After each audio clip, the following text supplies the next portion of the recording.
There's no feeling more intense than starting over. If you deleted your homework the day before it was due, as I have, or if you left your wallet at home and you have to go back after spending an hour in the commute. If you won some money at the casino and then put all your winnings on red but it came up black. If you got your best shirt dry cleaned before a wedding and then immediately dropped food on it. If you won an argument with a friend and then later discovered that they just returned to their original view. Starting over is harder than starting up. If you're not ready for that, like if you've already had a bad day, then what you're about to go through might be too much. Feel free to go away and come back. I'll be here. Alright, thanks for coming with me on this trip. I'll understand if you have to take a break at any point. Just find a safe place to stop and quit the game. And don't worry, I'll save your progress, always, even your mistakes.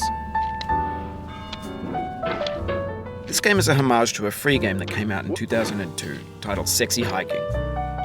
The author of that game was Jazuo, a mysterious Czech designer who was known at the time as the father of B games. And B games are rough assemblages of found objects.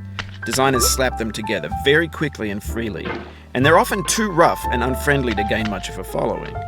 They're built more for the joy of building them than as polished products. In a certain way, Sexy Hiking is the perfect embodiment of a B game. It's built almost entirely out of found and recycled parts, and it's one of the most unusual and unfriendly games of its time. In it, your task is simply to drag yourself up a mountain with a hammer. And that act of climbing, in the digital world or in real life, has certain essential properties that give the game its flavor. No amount of forward progress is guaranteed. Some cliffs are too sheer or too slippery. And the player is constantly, unremittingly in danger of falling and losing everything. Anyway, when you start Sexy Hiking, you're standing next to this dead tree that blocks the way to the entire rest of the game.